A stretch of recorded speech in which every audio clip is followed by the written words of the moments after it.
OAB, aqui é a professora Daniela Menezes e eu estou aqui com uma dica especial para sua prova de primeira fase sobre o Estatuto da OAB, falando aí do tema do artigo 27, 28, sobre incompatibilidade e impedimento. Esse é um assunto queridinho de prova e é claro que nós já estudamos bastante em nossos cursos e aqui eu venho com uma exceção que pode cair na sua prova, que é uma questão inédita também nas provas da OAB, que é sobre o assunto dos docentes jurídicos. E a minha pergunta é a seguinte: o docente jurídico, ele pode advogar ou ele tem alguma restrição, algum impedimento ou até mesmo incompatibilidade? Você acha que o seu professor universitário, ele dentro da instituição, ele não pode advogar, ele tem alguma restrição? Pois é, esse é o artigo do artigo 30, parágrafo único. Os docentes jurídicos não são impedidos e nem incompatíveis. Veja esse exemplo. Eu atualmente sou professora de 2 universidades em Brasília. E aí, a minha pergunta é, sou professora da faculdade, da casa, eu posso, será, pegar uma demanda do meu aluno e advogar contra essa universidade? Então, vamos colocar aí, eu dou aula no Uniceub. Então, eu sou professora da casa, eu posso advogar contra o Uniceub? Sim ou não? Sim, eu posso advogar contra o Uniceub. É claro que, eticamente falando, é possível que eu entre com uma ação e no outro dia sou mandada embora. Mas não existe nenhum impedimento. Docente jurídico pode sim advogar. Não há impedimento e nem incompatibilidade. Então, se você é professor de uma universidade, quer advogar contra ela, você pode, porque não há restrição, tá bom? Então, docentes jurídicos não são impedidos e não são também o quê? Incompatíveis. Quando eu falo de impedimento, nós temos que lembrar que impedimento é uma proibição parcial. Você ocupa um cargo ou uma função, mas que te permite advogar em determinados casos. E é claro, nunca contra a instituição que o remunera. Um exemplo claro de impedimento é você passou no concurso para o Banco do Brasil. E o primeiro cargo que você ocupa é o cargo de escriturário. Foi o cargo que você passou. Esse cargo de escriturário, ele não está previsto no rol de incompatíveis. Então, o escriturário se encaixa onde? Nos impedimentos, que na parte de impedimento, que é a proibição parcial. Então, esse escriturário do Banco do Brasil pode advogar? Pode. Ele só não pode advogar contra o Banco do Brasil durante que estiver permanecendo no cargo e, obviamente, com o vínculo do Banco do Brasil. Então, olha só, o impedimento, como a gente pode fazer? Vamos pegar esse exemplo que nós comentamos aqui agora,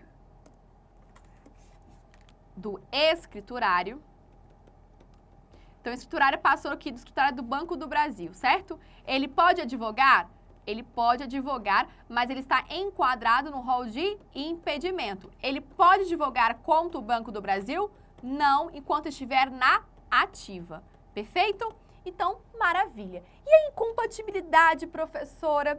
A incompatibilidade, veja bem comigo, deixa eu mudar aqui a cor para vocês. A incompatibilidade é a proibição total do exercício da profissão. Eu não posso exercer a advocacia em hipótese alguma. Aqui o exemplo mais fácil que nós temos é falar dos membros, o chefe do Poder Executivo, o presidente da República, o governador, um prefeito ou até mesmo um juiz. Membros do Poder Judiciário também são incompatíveis. E aqui eu destaco o seguinte, que todos os membros do Poder Judiciário são incompatíveis, inclusive os que exercem cargos indiretos, como, por exemplo, psicólogo de um tribunal, tá? Então, incompatibilidade, membros do Poder Judiciário. Aí você fala assim, professora, mas vem cá, e a exceção lá da Justiça Eleitoral, como que funciona? Então, lá no nosso dispositivo legal do artigo 27, inciso 1º, nos diz que o juiz eleitoral, justiça eleitoral, juiz de paz, que até mesmo já foi revogado, toda a justiça, todo o poder judiciário, ele é incompatível.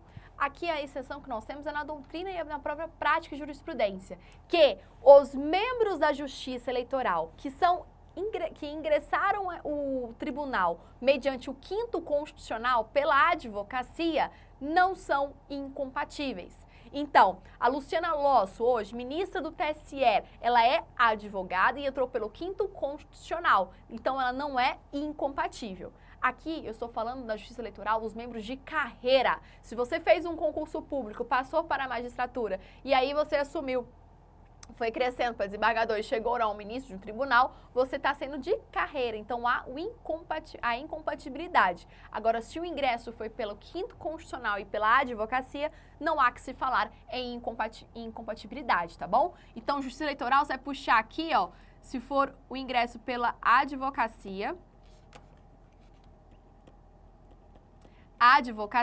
e pelo 5º Constitucional, você vai se lembrar aí que não há incompatibilidade, beleza? Então, a exceção da dica é docentes jurídicos. E é claro que eu não poderia deixar de falar com vocês sobre o afastamento temporário. Quando eu ocupo um cargo incompatível e me afasto temporariamente, o impedimento e a incompatibilidade permanece, porque o temporário permanece o vínculo, que nós já comentamos. Então, afastamento temporário permanece o vínculo com a instituição, portanto, não pode advogar.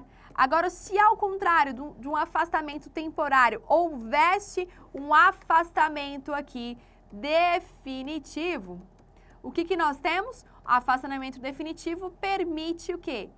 Permite advogar. Professora, me dê um exemplo de um afastamento definitivo.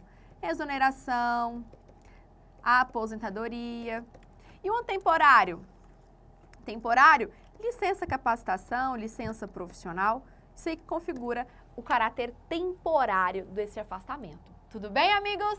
Então essa é a nossa dica sobre incompatibilidade e impedimento, falando da exceção dos membros, os docentes jurídicos, que não há nenhuma restrição, tá bom? Deixa anotado no seu material, continue firme e forte nos seus estudos e a gente vai se falando por aí. Um grande abraço e até mais!